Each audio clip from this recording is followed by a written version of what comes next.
Friends, traders के लिए trading view के साथ कंफर्टेबल होना बहुत जरूरी है। तो इसी एजेंडे के साथ हम इस वीडियो को लेकर आए हैं। चलिए, ये आपका गूगल का पेज है जहां आपने लिख दिया tradingview.com।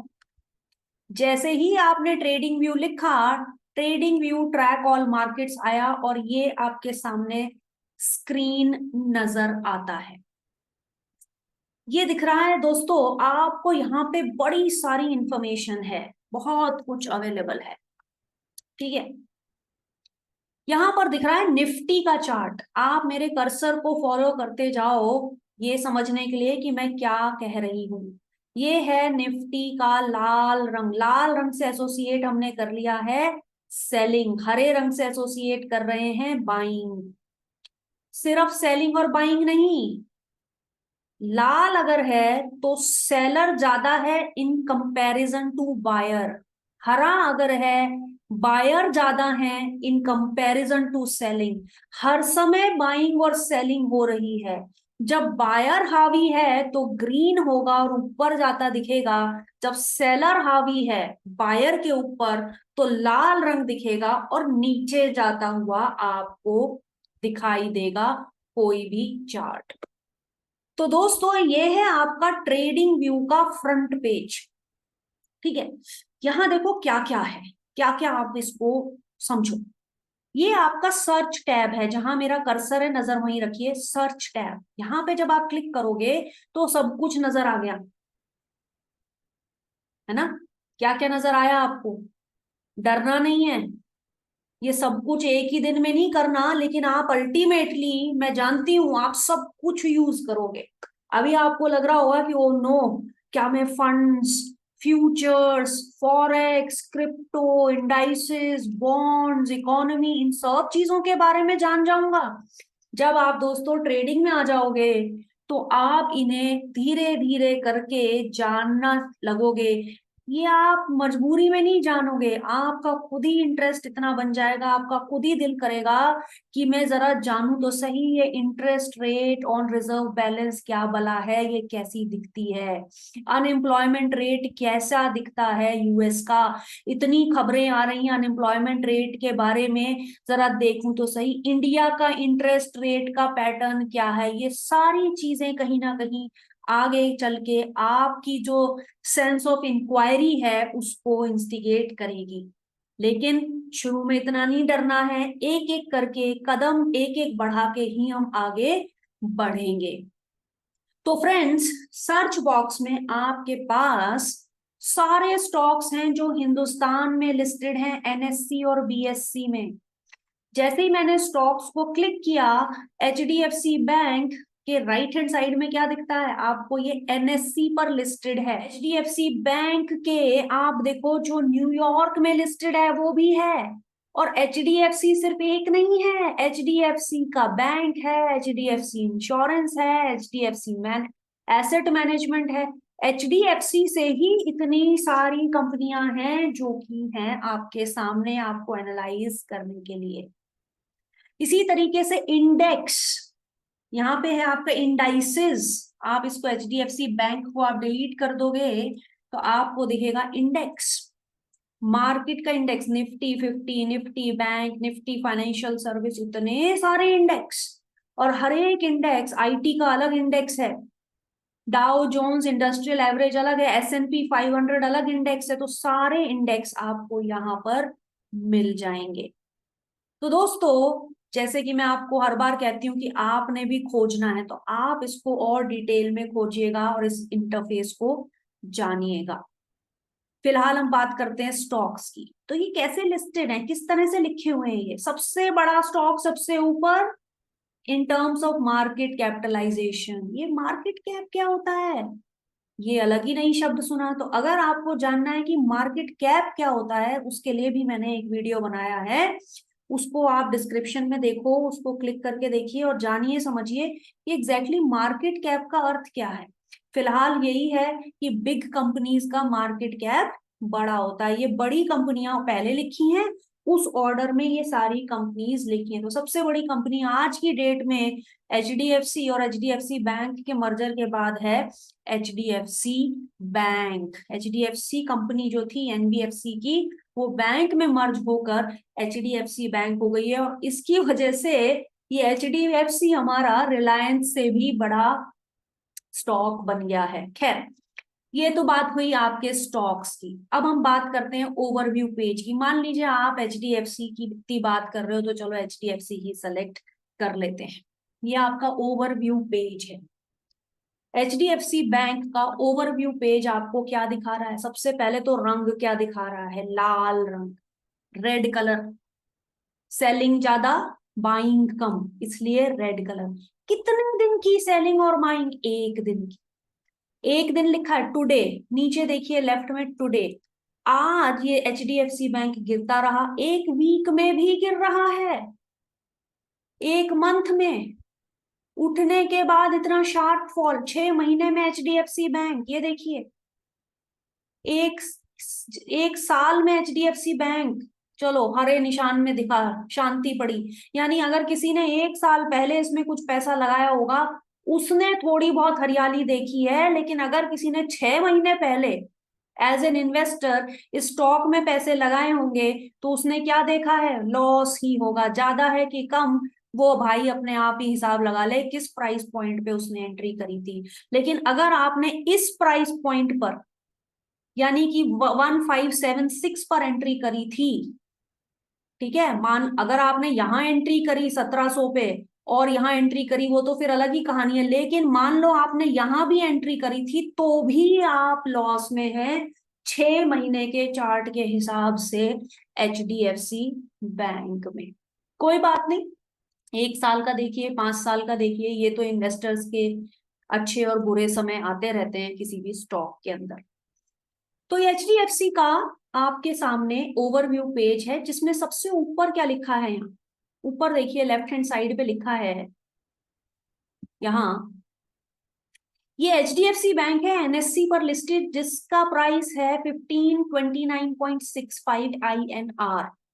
और यहाँ डेट लिखिए, लास्ट अपडेटेड September 22, 3:59, यानी 4 बजने से 1 मिनट पहले तक। 3:30 बजे मार्केट बंद हो जाती है, उसके बाद इसमें कुछ एडजस्टमेंट्स होते हैं।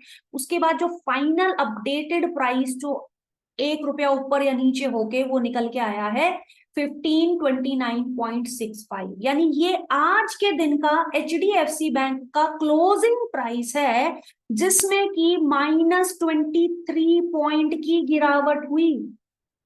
23 रुपए गिर गया। अगर आपने एक शेयर खरीदा होता सुबह, तो आज आपने 23.70 रुपए का नुकसान किया होता, और परसेंटेज टर्म्स में उसने बता दिया है 1.53% का लॉस है। तो दोस्तों, ये तो कहानी है हमारे एचडीएफसी बैंक के ओवरव्यू पेज की, कि कैसे एचडीएफसी बैंक का इसी स्क्रीन को देखकर आप आज की कहानी जान सकते हो। ठीक है, एचडीएफसी से रिलेटेड अगर कोई खबरें जाननी है, न्यूज डेवलपमेंट, और वैसे भी आजकल रिसेंटली बड़ा कुछ आया है एचडीएफसी बैंक के ऊपर। इनफैक्ट इस एचडीएफसी बैंक के ऊपर आने वाली नेगेटिव खबरों ने इतना मूड खराब कर दिया कि पूरा का पूरा बैंकिंग सेक्टर धराशायी कर दिया इस अकेले बैंक ने। क्योंकि इनके मर्जर के बाद जब से ये एजेंसीज ने रिपोर्ट रिलीज की हैं, जो उम्मीदें थी इन्वेस्टर्स की कि मर्जर के बाद तो ये लोग अपग्रेड करेंगे, इन्होंने अपग्रेड ना करके कर दिया डाउनग्रेड, और सारे इन्वेस्टर्स का इस बैंक में मूड खराब कर दिया। और क्योंकि ये सबसे बड़ा बैंक है, देखो छोटा मोटा बैंक, बंधन बैंक गिरता तो कोई बात नहीं, गिरे हुए को कौन पूछता है, उससे बैंकिंग सेक्टर पे क्या फर्क पड़ता है। लेकिन ऐसा दिग्गज बैंक एचडीएफसी बैंक पे अगर कोई बुरी खबरें आती हैं, तो फ्रेंड्स उसका तो नुकसान, सेंटिमेंटल इम्पैक्ट पूरे बैंकिंग इंडेक्स पर होना लाजमी ही था। तो यहाँ अगर आप देखना चाहें तो न्यूज डेवलपमेंट्स भी समझ सकते हैं एचडीएफसी बैंक से रिलेटेड। डेट वाइज आपको दिखाई दे रही है, आपको ईएसजी रिलेटेड, उसके फाइनेंशियल स्टेटमेंट से रिलेटेड इंफॉर्मेशन, एनालिस्ट रिकमेंडेशंस भी आपको दिए गए हैं। ठीक है, एनालिस्ट जो हैं, इंपॉर्टेंट एनालिस्ट, भाई ये ट्रेडिंग व्यू किसी भी ऐसे कैसे एनालिस्ट की बात नहीं कर रहा है, इंपॉर्टेंट ऑथेंटिकेटेड एनालिस्ट के रिकमेंडेशंस को पढ़ना जरूर चाहिए, करने अपने मन की ही चाहिए, क्योंकि एनालिस्ट आपको रिकमेंड करके, फ्रेंड्स देखिए वो गलत काम नहीं कर रहा, वो भी एक डिस्क्लेमर डिस्क्लोजर देता है कि भाई मैं जो है ये कह रहा हूं, आप इन्वेस्टर अपना दिमाग अपना विवेक खुद इस्तेमाल करें। हम क्या करते हैं, हम कहते हैं एनालिस्ट ने कहा चलो खरीद लें, खरीद लेना चाहिए, लेकिन ट्रेड को मैनेज करने के लिए वो आपके साथ नहीं है, ट्रेड को मैनेज तो आप ही करोगे। आपने बेशक किसी की सलाह से रिकमेंडेशन पे कोई स्टॉक खरीद भी लिया, तो उसको संभालना कैसे है दोस्तों, वो तो आपको पता नहीं। कैसे इसको हेज करना है, कैसे इसको एवरेज करना है, कैसे अब इसमें से निकल जाना चाहिए, कहाँ स्टॉप लॉस लगाना है, यही सब चीजें दोस्तों हम समय समय पर सीखेंगे, और फिर कहेंगे कि हाँ, एनालिस्ट के रिकमेंडेशन को भी मैं सुनता हूँ, समझता हूँ और इम्प्लीमेंट करता हूँ, क्योंकि इम्प्लीमेंट करने के बाद संभालना मुझे खुद आता है। आपका पैसा है, जिम्मेदारी आप एनालिस्ट पे नहीं डाल सकते कि XYZ ने मेरा पैसा का नुकसान करा दिया। गलती सिर्फ आप, लॉस की जिम्मेदारी हमेशा फ्रेंड्स अपने ऊपर लोगे, तभी अगला लॉस नहीं करोगे। जब तक कहोगे कि उसने, उसको गलत सलत बोलोगे, अब्यूज करोगे कि उस XYZ की वजह से मेरा नुकसान हो गया, कभी ऐसा नहीं होता। कभी भी कोई एनालिस्ट आपका नुकसान कराने के लिए अपने बिजनेस में नहीं आया। तो प्लीज इन बातों को गौर से सुनिएगा और इन्हें समझिएगा और अपने पैसे को संभालिएगा। तो फ्रेंड्स, HDFC से रिलेटेड ये सारी जानकारियां आपको, एनालिस्ट रिकमेंडेशन एक्सेट्रा, आपको यहाँ पर मिल जाएंगी।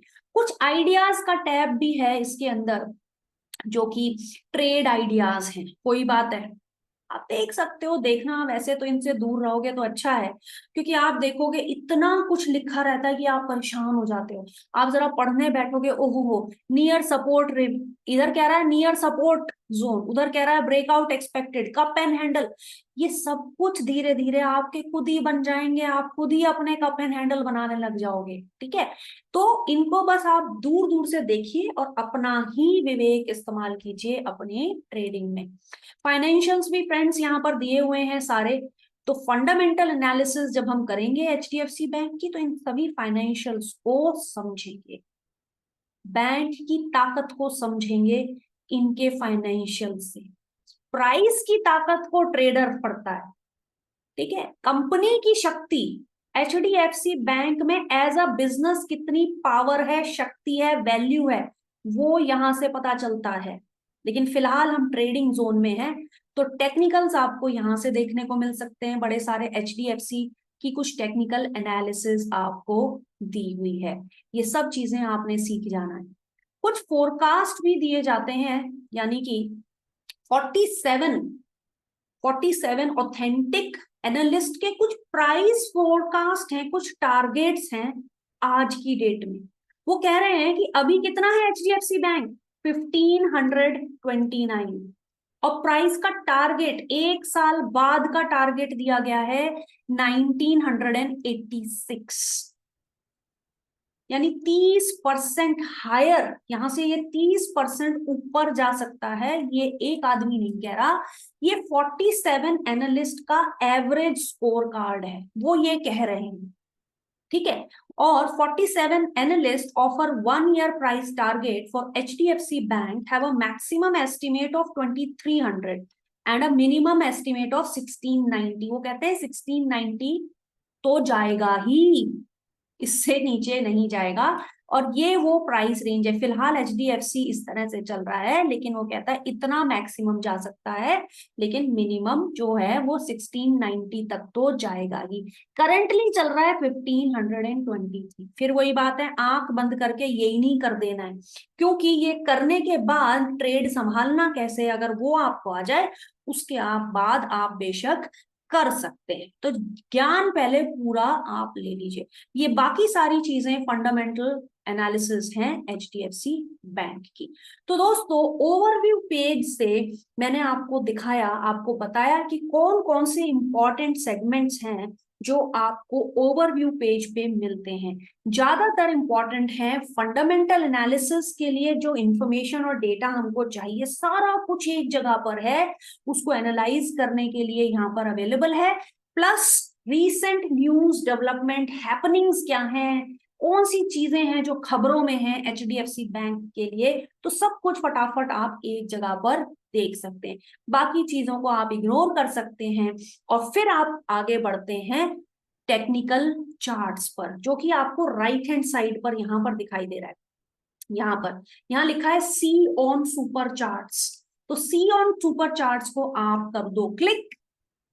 ठीक है, और जैसे ही आप क्लिक करोगे आपके सामने अब क्या निकल के आया फ्रेंड्स, ये चार्ट आपके सामने नजर आता है। अब हम इससे रिलेटेड सारे फीचर्स को समझेंगे। ये है सुपर चार्ट्स को जानना, और उसको समझने के लिए फ्रेंड्स अगले वीडियो तक आपको थोड़ा सा इंतजार करना पड़ेगा। आधे मिनट के अंदर उसको प्ले करना, छोटा सा एक ब्रेक ले लो और उसको भी समझने के लिए तैयार हो जाओ। मैं आपको दिखाती जाऊंगी, आप अपने लैपटॉप पर उसको ढूंढते जाना और मेरे साथ साथ ही इसके इंटरफेस के साथ अकस्टम्ड हो जाना, यूज्ड हो जाना। तो दोस्तों सुपर चार्ट्स के लिए सुपर वीडियो आ रहा है अगला।